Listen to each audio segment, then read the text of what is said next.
बॉलीवुड की सबसे प्रशंसित अभिनेत्रियों में से एक माधुरी दीक्षित शुक्रवार को 59 वर्ष की हो गईं। उन्होंने अपने करिश्मा, नृत्य और अभिनय से दर्शकों का दिल जीत लिया। मुंबई में जन्मी माधुरी भारतीय सिनेमा की सबसे प्रतिष्ठित अभिनेत्रियों में एक हैं। अब वे लंबे समय से अमेरिका में बसी हैं। मनमोहक मुस्कान, असाधारण नृत्य कौशल और सम्मोहक आकर्षण के लिए मशहूर अभिनेत्री 1980 और 1990 के दशक में बॉलीवुड की चहेती थीं। उन्होंने न सिर्फ कामयाबी की ऊंचाइयों को छुआ बल्कि किंवदंती भी बन गई। मराठी कोकणस्थ ब्राह्मण परिवार में जन्मी माधुरी शंकर और स्नेहलता दीक्षित की बेटी थीं। बचपन से ही उनका लगाव नृत्य की ओर था। उन्होंने 3 साल की उम्र से ही कथक सीखना शुरू कर दिया था। जल्द ही वे पेशेवर नर्तकी बन गईं।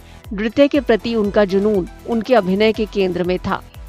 इसी की बदौलत वे बॉलीवुड की सबसे प्रतिभाशाली कलाकारों में शुमार हुईं। उन्होंने मुंबई के डिवाइन चाइल्ड हाई स्कूल से स्कूली शिक्षा पूरी की। बाद में उन्होंने सथाई कॉलेज में माइक्रोबायोलॉजी की पढ़ाई की। हालांकि किस्मत को कुछ और ही मंजूर था। उन्होंने कभी भारत की सबसे बड़ी स्टार बनने का सपना नहीं देखा था, लेकिन अभिनय के प्रति उनके प्रेम ने धीरे धीरे उन्हें एक्टिंग की ओर खींच लिया। उन्होंने 1984 में फिल्म अबोध से अपने अभिनय करियर की शुरुआत की। ये फिल्म बॉक्स ऑफिस पर तो कामयाब नहीं हुई, लेकिन माधुरी ने कड़ी मेहनत जारी रखी और धीरज के साथ अपने करियर के अहम मोड़ का इंतजार किया। 1988 में ब्लॉकबस्टर फिल्म तेजाब से उन्हें सफलता मिली। फिल्म का मशहूर गाना 1 2 3 ने उन्हें रातों रात स्टार बना दिया। बाद में उन्हें बॉलीवुड की धक धक गर्ल का खिताब मिला। दर्शक उनके भाव, नृत्य कौशल और स्वाभाविक आकर्षण के दीवाने हो गए। कामयाबी का सफर यही नहीं रुका। तेजाब के बाद माधुरी ने एक के बाद एक कई हिट फिल्में दी। राम लखन, दिल, साजन और बेटा जैसी फिल्मों ने उन्हें बॉलीवुड की सबसे लोकप्रिय अभिनेत्री के रूप में स्थापित कर दिया। साथ ही कलाकारों के साथ उनकी बेहतरीन केमिस्ट्री और भावनात्मक तथा ग्लैमरस दोनों तरह की भूमिकाओं को निभाने की क्षमता से वे सभी उम्र के दर्शकों की पहली पसंद बन गईं। 1990 का दशक उनके करियर का चरम था। उनकी सबसे बड़ी उपलब्धियों में से एक फिल्म हम आपके हैं कौन थी। ये देश की कल्ट सिनेमा बन गई। निशा के रूप में उनके अभिनय को जीवंतता, मासूमियत और शालीनता के लिए जमकर सराहाया गया। फिर उन्होंने अंजाम, मृत्युदंड और बाद में देवदास जैसी फिल्मों में भी प्रशंसित भूमिकाएं निभाई। अपने पूरे करियर में उन्होंने कई फिल्मफेयर पुरस्कार जीते। इनमें सर्वश्रेष्ठ अभिनेत्री के लिए 4 और सर्वश्रेष्ठ सहायक अभिनेत्री के लिए 1 पुरस्कार शामिल है।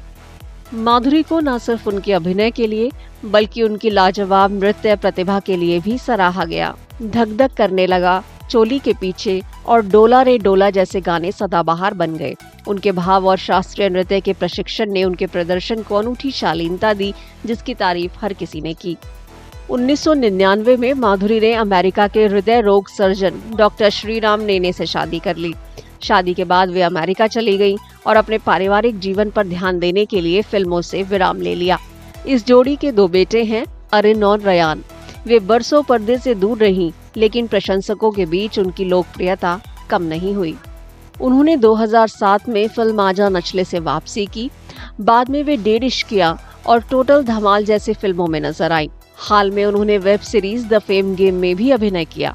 अभिनय के साथ साथ उन्होंने झलक दिखला जा और डांस दीवाने समेत कई डांस रियलिटी शो में जज और होस्ट की भूमिका निभाई है। भारतीय सिनेमा में योगदान को मान्यता देते हुए माधुरी दीक्षित को 2008 में पद्मश्री से सम्मानित किया गया।